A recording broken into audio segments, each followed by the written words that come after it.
What's going on, guys? Welcome to another episode of Progress Always. Mike Anders here, and I have the esteemed pleasure to reconnect with a near dear mentor, friend, guide from who really took me out of the valley I was in after getting kicked out of school.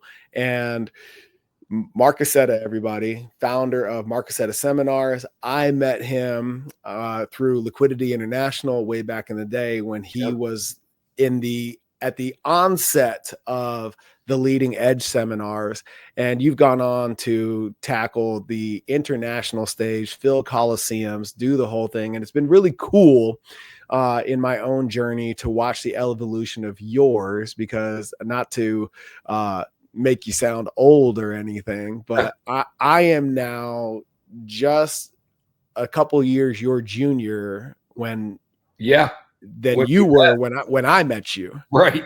And now I'm in a position to pay everything that you brought to my life forward. Yeah, and it's really cool to have this full circle moment with you, brother. So thank you for everything. Oh man, I love it, Michael. I hear this so much. It's wild how many guys I get texts going, hey, I just realized I'm the same age that you were when I met you. You know what I mean? It's really wild. But I know we were talking before we got on air about, I love being in touch with former students who are killing it. Like, I love seeing what you're doing, man. It makes me feel like a dad, honestly, like really well done. Thank you. And I got to give credit where credit is due, because you've definitely, from afar, my dad was around before I joined the Marine Corps and we parted ways. But even since, your mantra of pay attention, get excited, never quit. There you go. That is a mantra that has come to me and served me so well over the years, especially when shit gets rough. When life throws you curveballs, like we were talking about before we got on air, it's like, oh yeah, just what, and really speaks to the value of mentorship, and who do I need to pay attention to keep me excited, And people pay attention to the wrong person all the time, Michael. Free advice is free, man. It breaks my heart how many people are like, well, I don't want to pay for that. You're crazy. Why are you paying for that? It's like, because you want a golf lesson with your next door neighbor who can't play golf, you're going to suck at golf. If you want free, the guy who taught Tiger Woods, I don't know what he costs, but I guarantee you he ain't free. So, I'm with you. Like, what does the Bible say? Wisdom and understanding above all else. So finding the right person to pay attention to may be the most important thing anyone can do if they're on a journey to greatness. So I'm curious about your journey, because, I came into the leading edge ecosystem through direct sales. Yep. And your practice, into seminars and workshop it really seems to have taken on a life of its own. And that's where you're spending, at least from the outside looking in, where you're spending the majority of your time these days. What was the evolution? Like, what were some of the milestones along the way that have brought you to where you are now over the last 20 years? The ironic thing, Michael, is as we're sitting here today, I'm actually always going to do live events, but now I'm transitioning to really going heavy online, because I realize like I can do a live event, and I've done them for up to 25,000 people, right? Mm-hmm. And a lot of them with 10, 15,000 people. And that's a lot of people. But if you put up one YouTube video that gets 8 million views, that's a lot different. You know what I mean? So right. I feel like I'm going to start playing chess instead of checkers right now. I'll keep doing my live events because that fills my soul. But yeah, hey, old dog, new tricks. But let me go. So when you and I were together, we would do events for 100, 200 people. I mean, it was right. But here's what I will tell someone. Outlier is one of my favorite books by Malcolm Gladwell. If you want to be a statistical outlier, if you want to be Michael Jordan, Tiger Woods, Baryshnikov, whoever, you want to be that good, 10,000 hours minimum doing what you were doing.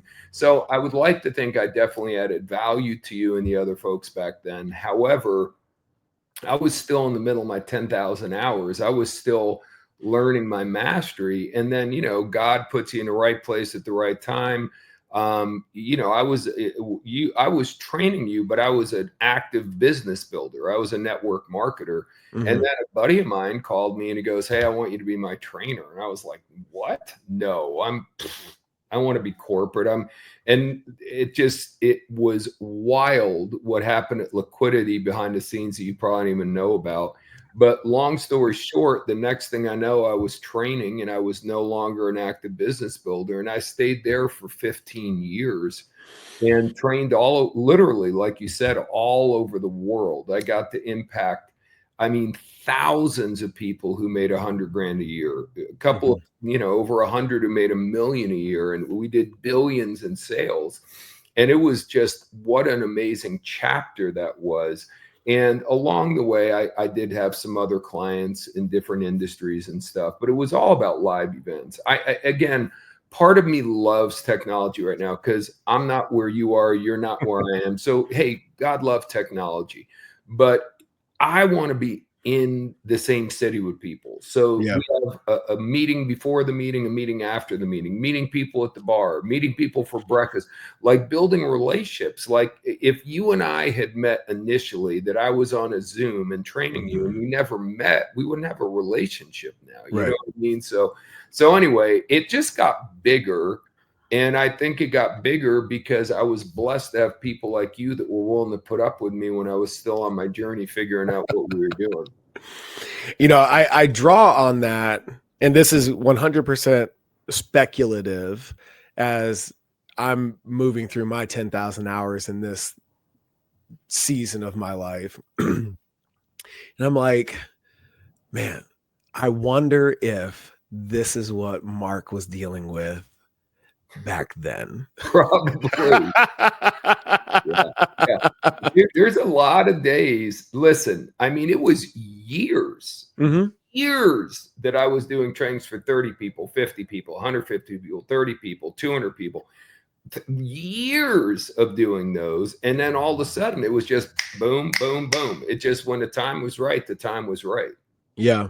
God's timing, right? Like I kept trying to force it.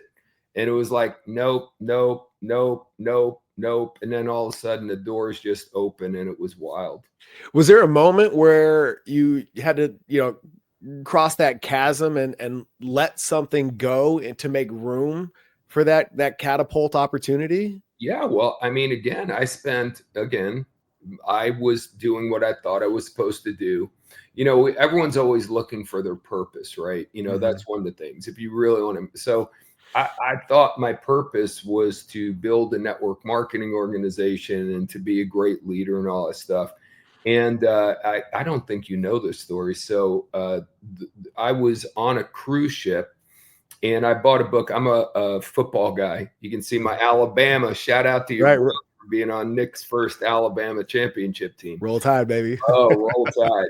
But I'm a Redskins fan, and I still use that name. I don't want to upset anyone. But so Joe Gibbs, was our, and he wrote a book that no one's ever heard of. But Joe Gibbs is also, it turns out, a really strong Christian.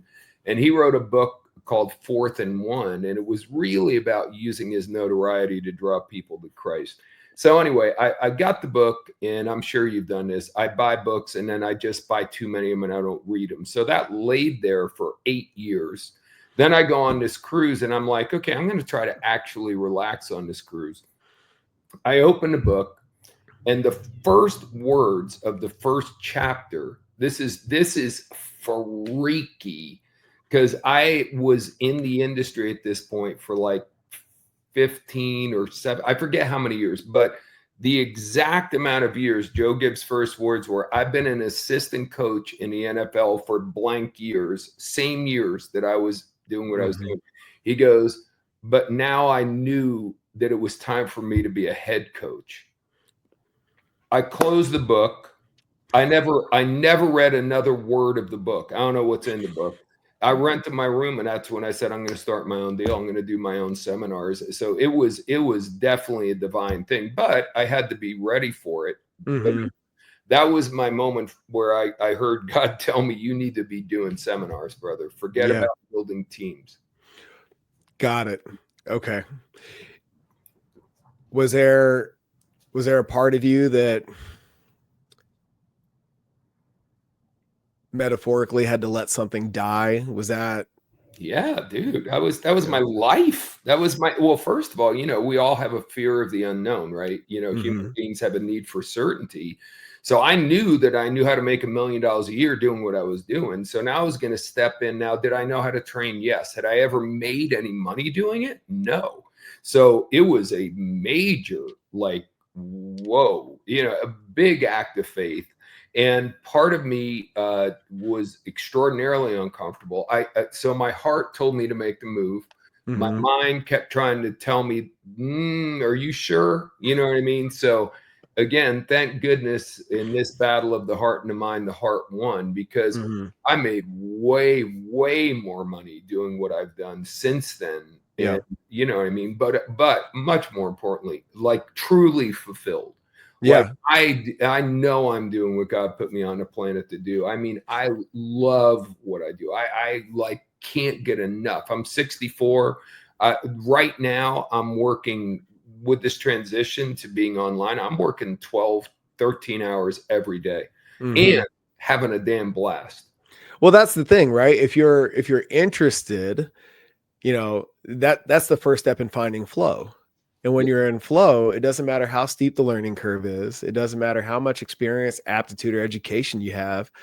You'll do it without any loss of enthusiasm.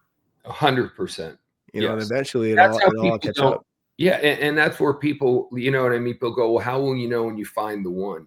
And if you found the one, you go, you'll just know. But when the person hasn't found it yet, they're like, but how do you know? Same thing with flow, like you're saying. Like when you, like, I love the book The Alchemist talks about this.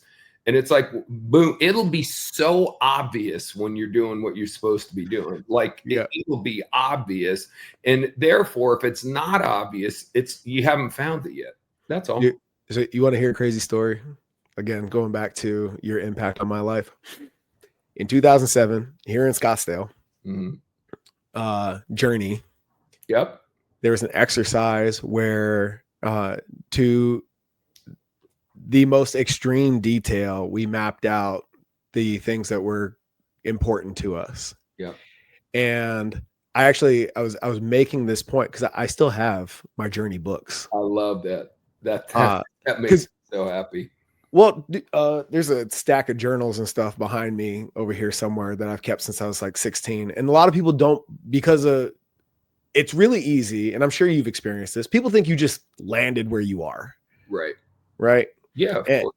And I'm like, no, I will show you all the work that didn't have anything to do with master's degrees or the Marine Corps or any of that. That was like just Mycal's work on self that got us here and will take us even further. But we did an exercise, and in that exercise, I described the woman I was going to marry. She, Division I athlete, both parents still married, entrepreneur minded, wants to be a mom, 5'10" plus, blah, blah, blah, blah, blah, blah, blah. Dark hair, light eyes, olive skin, all of it. Wow. Right. And what's hilarious is that every woman between that seminar and meeting my wife did not match that description. We didn't make it. Right. This is that subconscious imprinting, right? That was so masterful in your experiences. When she got off the elevator at my best friend's wedding, he married her cousin. Okay. When she got off the elevator at that wedding, I was like, boom, that's the one. Wow. And, fast forward 2.5 years, we came back around, started dating, and, otherworldly chain of circumstances, my mom gifted me my parents' wedding rings. Oh, wow. That's A- awesome. And after my dad died, I have his ashes, and next to that urn, I had both those wedding rings. So when Nicole came down to visit, I was like, "Look, don't freak out. I have a hunch. Try this on." And I put my mom's wedding ring on her finger, and it fit. Wow. That's wild. And not to, put anything too heavy on you, man, but like Yeah. that exercise, like I didn't have to question, like I knew because I Yeah. did the work, I you love know. that, dude. Dude, I hear a lot of that kind of stuff from Journey and The View. I get stories all the time. You have no idea like like, forget the money. It just, knowing you, that's what I'm saying. When you know what you're doing, you're impacting someone else's life, just like what you're doing right now. Mhm. Someday you're going to get this. People are going to come back to you 20 years later, 30 years later, and tell you, what you said at the right time when their mind was open, and how the ripple effect is truly overwhelming. It Mhm. really is. So I love it, man. The where did the concept for, the weekend trainings we were doing back then, like Mhm. I get it. This is how you sell, Yeah. you got to become inoculated to the nose, and you got to Yeah. get You those got, reps and blah blah blah. Like yeah. that was that was fine, but your biggest impact came of what you created through Journey and The View, and it really seems to be the platform for a lot of the stuff that you're doing now. Mhm. Where did you see the gap in terms of, well, this weekend thing, tactics and strategy, like that's cool, but Mhm. it doesn't trigger the emotional response required for somebody Yeah. to step into a greater version of themselves? Where was that in your consciousness that allowed you to make that leap and bridge that gap for everybody like myself? Yeah. Well, first of all, I always give credit where credit's due. I never was trained how to be a speaker at all, but I got to watch someone who I think was more masterful than Tony Robbins. And one of the things he did was he did a deep dive week like journey, and I went through it and it Mhm. impacted me. And another thing he did was the theatric character thing. Obviously, it wasn't called The View from the Edge, but it got my idea going. And over the years, we've expanded a lot on what the baseline was. But yeah, I mean, that was not my original idea. But I understood what you're saying right now. Like when you're dealing with, I'll never forget what Dale Carnegie said, who wrote How to Win Friends and Influence People. When you're dealing with humans, you're not dealing with creatures of logic. People Mhm. think we're logical, but we're not. We're emotional. So you've got to reach people on an emotional level, or you've got to help them get emotionally involved in what they're doing. And it just, you think about it. You see a movie and it gets you. Mhm. It's theatric. You know what I mean? So to use that platform to be able to really reach people emotionally so that they make a legitimate change, because change is hard. You know what I mean? And most people really, if you don't get them emotionally, they're not going to make they're not going to make a change because it's illogical. Like, for example, should I stop smoking? Logically, obviously, yes, there's no, but people still don't do it if you don't get them to have an emotional reason why to do it. Mhm. Why does it take, and maybe it doesn't, you tell me, but why set the container for 4+ days to create that response?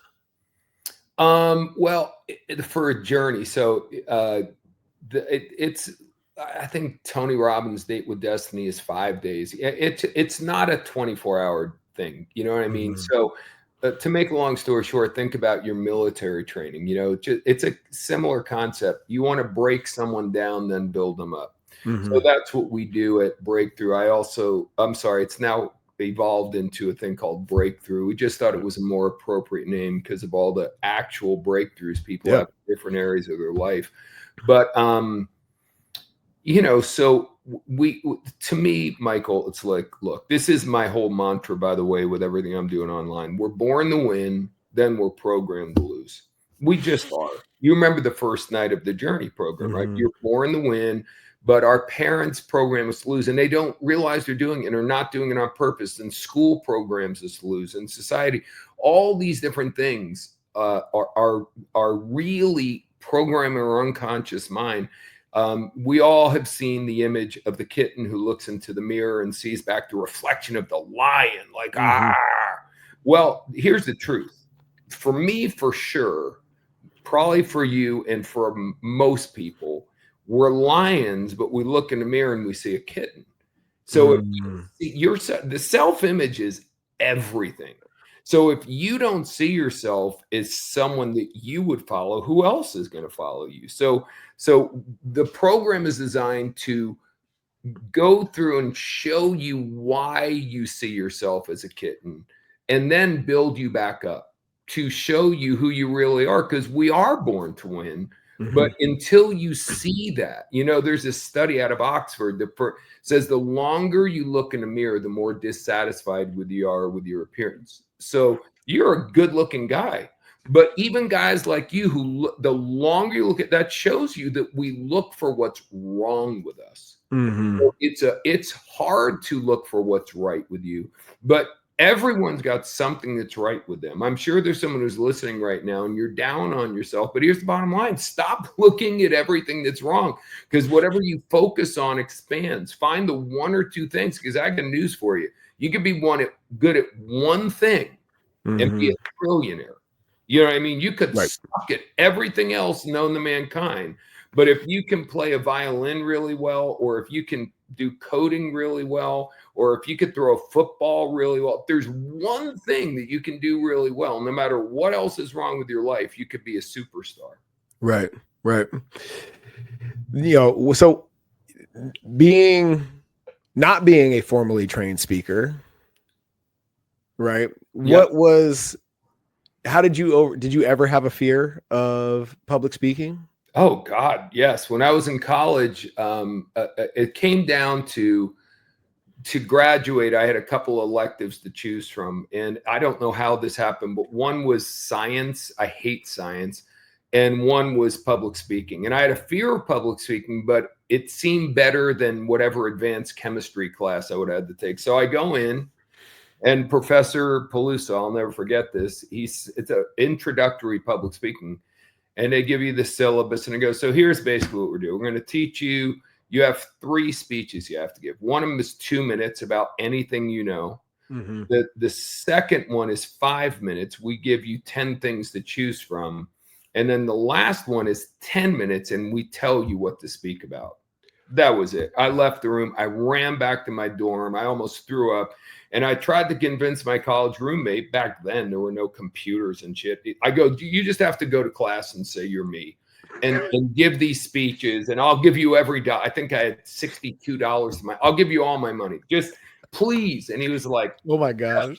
Nope, you do it. So I was like, that's a no bullshit story. Like, if I could have gotten out of it, I would.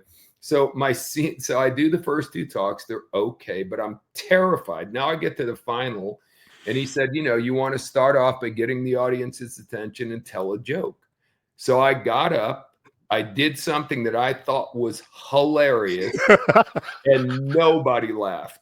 No one. Dude, you want to talk deer in headlights? So my 10-minute speech was about 2.5 minutes long. How that guy passed me is the most wonderful gift anyone's ever given me. So that was it. I decided I'm never going to speak again. Forget it. Never. And then I got a job, and the guy said, you have to do a presentation. I go, I don't do presentation. He goes, okay, well, then you're fired. So all of a sudden I did a presentation, and that's how it happened. I just did it day after day after day. But yes, I was terrified of speaking. Absolutely terrified. Oh my gosh. So for everybody out there who's worried about joining Toastmasters, go ahead and make Well, that's one of the things you can do it too. Yeah, by the way, I love to do speaking training, because I'm like, if someone would have taught me properly how to really do it, like when I went back to the company I was with, World Ventures, I did a lot of training, but more so, I trained an army of badasses, like a Navy SEAL group of trainers. Mm-hmm. It didn't matter who I sent. Everyone I sent was amazing. And there was a lot of raw talent there. But everything I never got taught. So I'm like, here's how you craft a speech. Here's how you use a PowerPoint or don't use a PowerPoint. Here's how to use your voice. Here's how to pause. All the things that I learned by just trial and error. Like, Mm-hmm. I love to teach that. Yes. And listen, we're talking right now, right? One-on-one. Yeah. Everyone's like, well, just envision your audience naked and all this bullshit. I'm like, no, you talk. Yeah. So now if you talk to one or talk to three or talk to 30, or what did Kobe Bryant say about pressure? He's like, look, I shoot in a gym day after day after day. I shoot this one shot 200 times every day. And I've done that for years. So now if you put 20,000 people in a room and 5 million people on TV, who cares? Because it's the same damn shot that I've already shot. So I don't focus on who's watching. I focus on that I've done this shot. So just focus on it. You already know how to talk. You're just talking to more people. That's all. Stop being afraid. Being afraid doesn't get you anywhere. I remember being offered a desk in Dallas. You know, for some reason, I had expressed enough interest and aptitude that it was worth, like, hey, you know what, you could do this thing full time, and for $500 a month, you can have this desk, and you can make 100 calls a day. Liz, you remember Liz Canfield? Oh yeah, she was my upline, and she had the desk right behind me, and she's like, you're gonna make 100 calls a day, come hell or high water. You don't get up until you finish, until you make 100 calls. Oh, and by the way, at about lunchtime, after you're on your 61st no of the day, if you're on it, you're going to give this presentation for everybody that you didn't recruit into the room. Right. And no pressure. Yeah, dude, that's that baptism under fire. And she's like, you've seen this thing enough. That's true, though. It's time. And I will never forget my first sales presentation. Yeah. And the bastardization of it, to put it lightly. And at the same time, the being given the grace on the back end of it, like, hey, just so you know, you'll never be that bad ever again. Well, I mean, every great anything did their first thing once, right? Everyone was bad in the beginning. Dude, you know what's the best thing about your and my career? There was nothing digital back then. So our first presentations, no one will, like nowadays, people's first presentations, you can go back and search them. Thank God we're That's so true. Oh yeah. Praise God. Right. Timing. Oh, that's so great. That is so true. I've never even thought about that. And now it's funny because when Thunderbird approached me about teaching next level leadership, the first thing they asked me to do was write up a syllabus and put together a lesson plan. And I was like, look, I don't not for nothing, but that's not the way I present, and I don't think that there's for the outcome you're looking for, I don't think that's the best avenue of approach. This needs to be experiential. It needs to be practice oriented, and the things that writing a report or a case study is not going to get the outcome that you're looking for. And so me putting together a deck or a series of slideshows and giving death by PowerPoint, it's not going to land. And, after a couple more conversations to that end, then they invited me to give a presentation in the style of which I would teach. Right. And it crushed. Oh, I bet it did.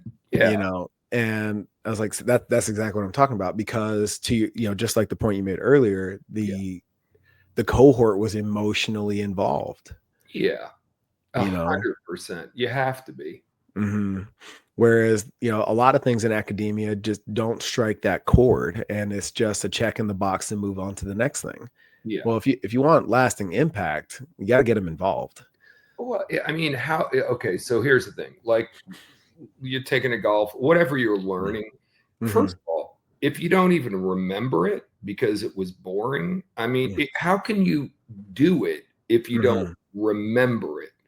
You know what I mean? It's like to me, it's like I no matter how good I think I am, if I don't have people taking the information and using it and getting results with it, then I'm not as good as I think I am. There's a lot of people who really do think they're amazing speakers, and maybe they entertain better than you or I do in that moment. But the bottom line is you got to knowledge is not power. Applied knowledge is power. So you're obviously doing it in such a way where people are getting it and using it, which is what matters. That's all that matters, really. What was your inciting incident? Because a lot of why you had such an impact on my life is because on my way to the way I describe this, and I hired a speaking coach last year, and we were, what's Mycal going to talk about? What strikes a chord with the audience? We're whiteboarding everything, and he keeps coming back around to this Air Force Academy thing. He's like, dude, why are you trying to like not talk about this? And I'm in this moment of like, I stepped outside myself, and I'm having this moment of like instant karmic reflection, and only to realize that I had spent the better part of 20 years trying to become so successful in my own mind, going back to looking in the mirror and seeing a kitten, that getting kicked out of the Air Force Academy was irrelevant. Yeah, I get that. And he's like, no, dude, this is your inciting incident. You don't get here doing what you're doing without that. You can't leave. You're actually obligated to tell that part of the story. Oh, yeah. But I met you in 2006 on my way out of undergrad. So 2 years later, I come into Marc Accetta's ecosystem, and through your trainings, you gave me the tools to stop seeing a kitten and actually see that lion. And that has been the lens with which I've been able to have so many courageous conversations and step into a higher and better version of myself. And I'm curious, what was the inciting incident for you that allowed you the fortitude to step into your calling and your purpose? Oh, that's easy. So I was, again, you go back. So I went to, first of all, I like to talk about, actually my pastor taught me this. We get our phone and you go into your settings and your phone comes with settings. Well, who doesn't customize your phone? You change the settings, right? You put a screensaver, that's me and my lovely wife. You change the time to military or regular, you change the font size, you do this, you do that. But I had not customized my life. I was living my life on factory settings. Born to win, programmed to lose. But I didn't know. You don't know what you don't know, right? So I'm 27 years old. Never forget this till the day I die. And I'm just I'm not an unhappy guy, Mycal. I'm cool. Like I've got my little apartment, and I've got my my used car, and I'm partying on the weekends and all that kind of good stuff. But I was maxed out, like maxed out on credit cards. Like I figured how I could pay this 15 days late, but it wouldn't. I was like that guy. I was a typical American living on credit cards. So I pull up to an Amoco gas station, 9 o'clock at night, pouring rain. Pull out my Amoco card, give it to the guy. I'll never forget the visual on this dude. He had like maybe 3 teeth. He hadn't shaved in about a year. And, he back then you didn't pump your own gas. You gave someone. I'm dating myself. So I gave the guy. Well, you're also from Jersey. There you go. Yeah, that's true. This is in Lyndhurst, New Jersey on Ridge Road. So the guy comes along And he comes back and he goes, and he gave me my card cut in half. And he goes, yeah, I called the company, your card's past due. They told me to cut it up. So how are you going to pay? And I think it was, I'm going to say it was $13. It might've been 14. This is a long time ago for gas. And, I didn't have any money. I had no cash. I never had cash. So I'm like, I have an American Express card. We don't take that. And I'm like, you have to take that. That's all I have. And he goes, you need to, how are you going to pay for this? You either pay me right now, I'm going to call the cops. So I'm 27 years old and I'm sitting, and here is this horrible human being who's got me on the verge of tears. Mm-hmm. And that was it. I fucking snapped. And I was like, this is never going to happen again. This is never, ever going to happen again. I'm sick of living this half-assed life. And 3 days later, I got invited to a network marketing meeting. I mean, you want to talk about, I was in that meeting. It didn't matter what they were selling. I was going to do it because I snapped, and it's about pain, right? You know, Mm-hmm. I mean, I was in so much pain that I was willing to make a change. Up to that point, I was in, what did I say? The dog who's on the nail on the porch. Why doesn't he move? Because it doesn't hurt enough. You know what I mean? It's like I was in some pain, but it wasn't acute pain. Now I was in acute pain. And that was it. That drove, that literally, dude, I was like, I will never, ever be embarrassed like that ever again. Money will never be a deal. Because up to that point, I was like, money isn't everything. Money can't buy happiness. Money, thank God for that horrible man shifted my entire paradigm about money. That it's not everything, but Zig Ziglar said it's right up there with oxygen. So get off money. So, which brings me to my next point. You know, health, wealth, relationships, and time. Those are my big four. Right. The way you change that acute pain changed your relationship with money. How has that carried forward into the other areas of your life? So that you look at that with the same priority, right? With an abundance mindset, and I'm going to create for myself and live life by my own design moving forward. Yeah, I mean, great question. First of all, the truth is most people don't make the changes they need to make until there's a pain point. That's why anyone who knows what they're doing when they're selling, they talk about what is the pain? What is the pain my audience is going through? And then they fix the pain. When you're evolved, you know, hopefully, you know, and that's what separates a human from an animal is our ability to think and reason. So like I learned it that way, but it's obviously, Mike, at the gas station at night, I had no idea what was going on. I didn't realize that the pain, but then when I went to trainings and I learned it, I was like, okay, that pain is what caused me to snap and to go into activation mode. But now I don't want to have a horrible experience with my health to get healthy. Right. Like that's right. Like, I don't want to have a heart attack and then go, oh my gosh, I better. And that's unfortunately what a lot of people do. So now it's about looking at the other areas of your life. And, you know, that's what we do, you know, and okay, my health, my relationship, you know, my family, you know, I want to be proactive with this stuff. So I don't, and that's the way I've had a concierge doctor for 15 years now. And every year I go to him, we do our blood. And the whole idea is it goes, look, we're way upstream here, all the way downstream. When we get downstream, we want to fix shit upstream. So by the time it gets downstream, it's irrelevant.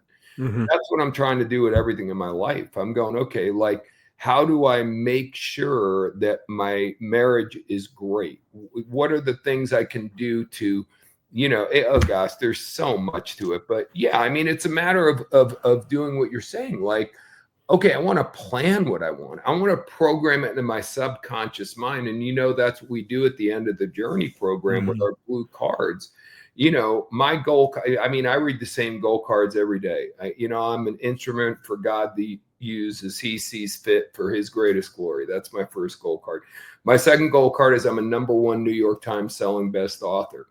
Affirmations more so than goals. And that hasn't happened yet, but it will, because I mean, it will. It's in there. There's no doubt it's going to happen. Hopefully by the end of this year. So anyway. Yeah. Well, on the back end, programming, right? And affirmation. I'll never forget, in that season where I had a desk, and this is 2006, 2007. I walked away from Journey and I pulled every affirmation out of that book. Mm-hmm. And this is just my own, if Marx exemplifies what success is to me, I'm just going to do what Mark says to do. And if if reciting these affirmations is that impactful, well then fuck it. I need to put them where they can be seen at all times. And I pulled every affirmation out of that book and I put them everywhere.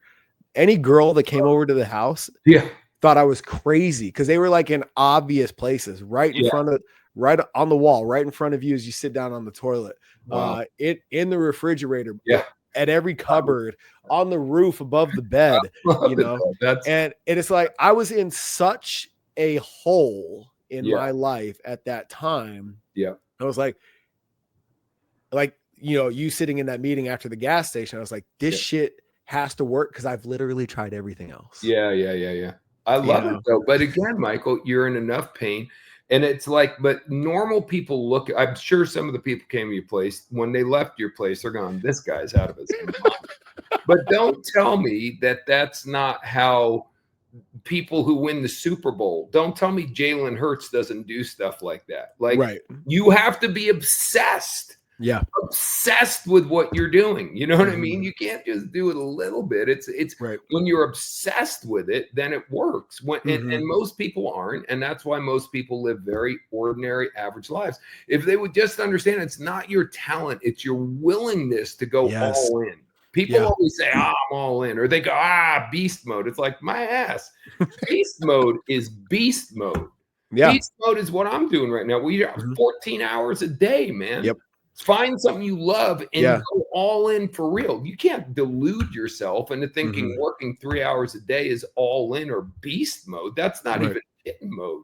Right. Well, it's so you nailed it. And this is something that I harp on with people because it's not so much that your back has to be against the wall or you got to be in the trenches or it's got to be incredibly hard or it's not worth it. It's none of that. What's really important, and the word that you said, willingness. If anything close to the worst case scenario shows up, are you willing to do what it takes to move through it and get beyond it? And it's, people are like, they speculate and they, like to, speak highly about themselves and whatnot. But, as we learn in the Marines, going through the basic school and whatnot, everybody wants to be a grunt until you got to do some grunt shit. Yeah. And it's the same in business. It's the same in your relationship. It's like when it's not that there's no guarantee that it's going to be dire straits. However, if any of that shows up, are you willing to do what it takes to make, to keep that commitment? Most people, when tested, the answer is no. No, they're not. And that is it. Whatever it takes. If you get into your head that you'll do whatever it takes for real, literally do whatever it takes, then again, talent is not as important as making that commitment. And to your point, most people only do it when they're in a painful situation. So you want to be evolved and be ahead of everybody else, do it without needing, be Kobe Bryant. You know what I mean? Listen, I just interviewed Rudy from the movie Rudy last week. You and I are friends, right?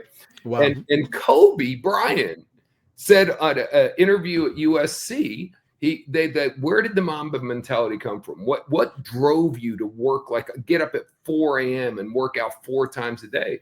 Is there anything? He said, the movie Rudy. He said, and when I said, with my talent, if I can work that hard, I'll be one of the best to ever do the thing. So Kobe didn't wait until he was benched or until he got cut from a team. He just said, damn, like something's got to snap where people just understand it's not just talent, it's effort. And it's effort more than it's talent. NBA, it's both because there's only 400 spots in the world. Being a good salesperson, there's millions of openings to be a salesperson. So if you're willing to do what it takes to be a great speaker, a great salesperson, a great whatever, then you can do it because there's a lot less competition and to be able to achieve at a high level in those fields. How do you go about curating, because, Dilt's logical levels of evolution, right? The base level of that construct is your environment. Right. And in the world that we live in, everybody that's out there singing the song, doing the deal, we spend so much time talking about identifying who you are at your highest and best and the values and beliefs that person has and building that. And but the brass tacks really comes down, the application starts at managing your environment and your circle of influence. Yep. To be one that supports that version of you. Yep. But that's where all the courage is required as well. Yeah. So what have you done to make sure that your environment supports all of your affirmations? Well, that's very important, brother. It's so funny. I forget who I was talking to. It was my pastor. It's like, so everyone, this, like when you get someone to coach you to be great, they're like, what's your why? What's your why? What's going to get you off the sofa on a day? And I get it. It's true. What is your why? But more importantly, who are your who's? Wow. Does that like bang? Like you talk about a like drop the mic moment because, I always surrounded myself with great people and it wasn't intentional. It was just a God protect. I don't know what it was, but like in high school and college, when I got into the business world, I just gravitated towards people who were better than me and I just emulated them. You know what I mean? So again, it is mind boggling how many people who have so much talent are surrounded by the wrong people and they never go anywhere. I love watching clips of Quentin Tarantino. And he says, man, I was working in a video store and in my mind, I thought that was pretty badass because my friends were so unmotivated, the people I hung out with every day, that in my mind, I convinced myself I was kind of in the movie industry. He goes, then I met some people and I realized I need to go to LA. I need to be around the best people in the world.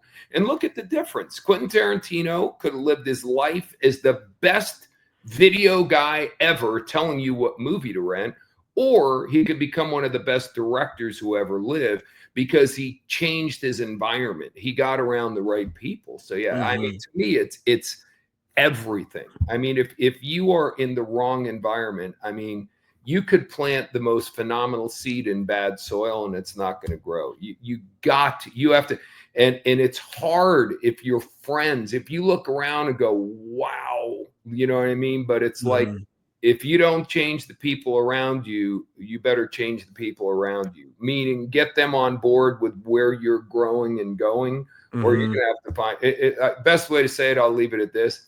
So many people focus on people they have a common past with, but you only get where you're going if you focus on who you have a common future with. Do you feel motivated by, in terms of your own personal growth and trajectory, do you feel, are you motivated by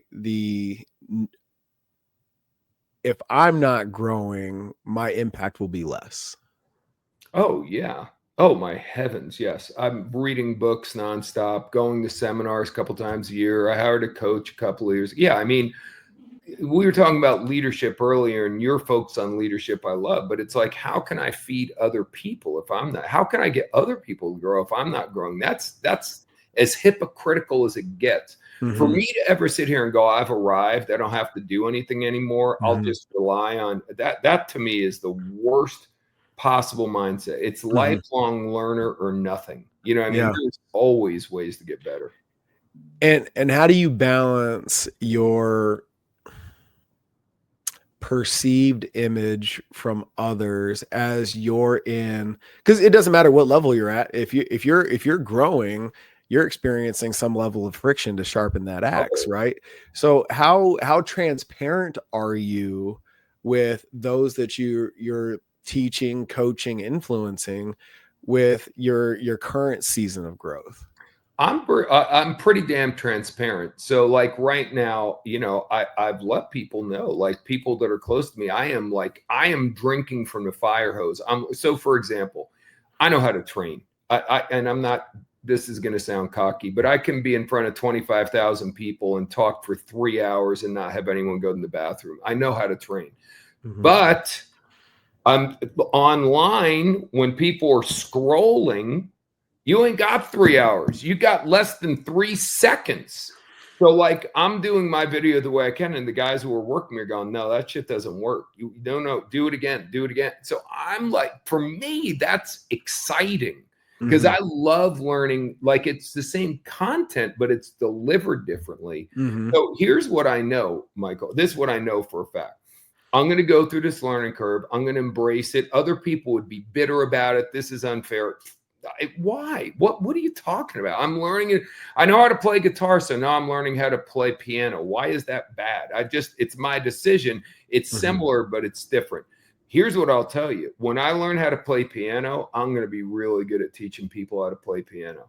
So for people who want to be great if a 64-year-old who's never done this shit before can master it in less than 2 years, I can't wait to teach people how to do it because I'm not doing this to be half-assed. I mean, it's all or nothing, but it's again, what I just said to you, it's not talent, it's effort, it's desire.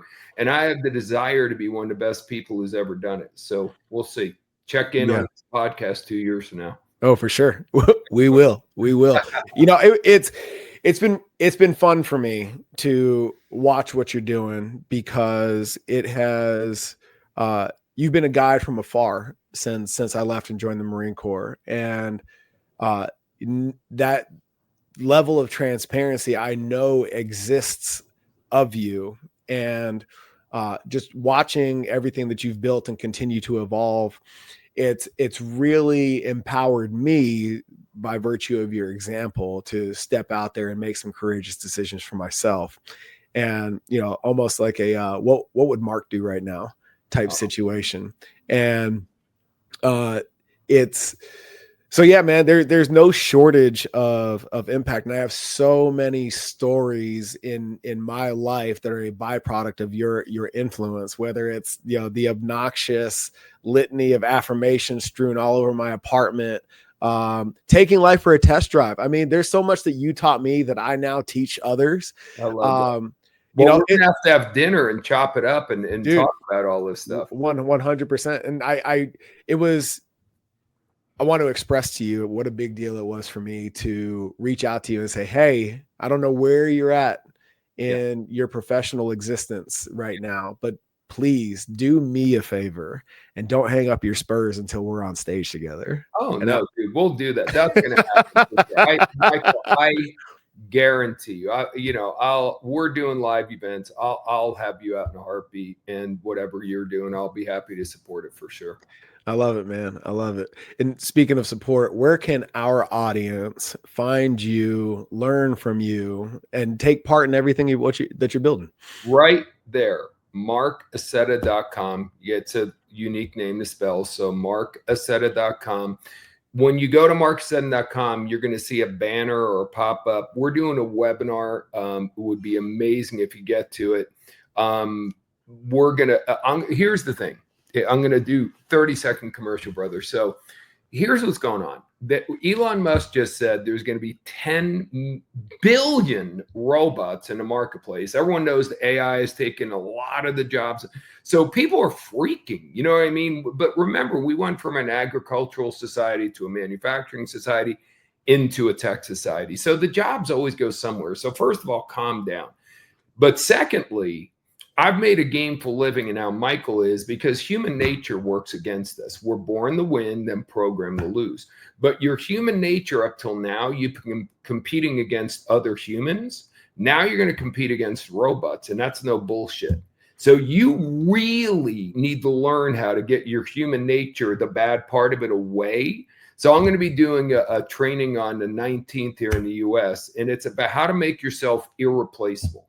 The foundational piece to make sure there is no damn robot that's going to take what you're doing. Because IQ wise, I got news for you. AI and robots are going to be smarter than you or me, but EQ wise, emotional intelligence, they'll never compete. You got to learn how to harness that and how to use it. So I'm fired up, bud. Like, again, I know that that everything I've always taught is valuable, but this new chapter, again, there's so many people that are freaked out about what's going to happen next. There's no reason to freak out. Everything's going to be great. As a matter of fact, if you focus on surviving, that's what you'll do. If you focus on thriving, then you can do that. So yeah, that's me, baby. MarcAccetta.com. Check out that webinar, and we'll do some good things together. 100%. I really appreciate you taking the time for us to catch up. Oh, And my pleasure, Michael. We long overdue. This is tragic it's taken this long, but we will. You have my commitment. This is just the beginning. We're going to 100%. And I'm here for anything you ever need or want. And I can't wait to spend time with your wife and meet your kiddos and get you to meet my wife and kids. It's all good. We're going to move forward and no more separation. I love it. I love it. Thanks for everything. You've been a tremendous impact on my life, and I'm really happy that we're connected, and now we get to be a force multiplier for each other. And that's a really awesome seat to sit in. So I appreciate you, man. My pleasure, brother.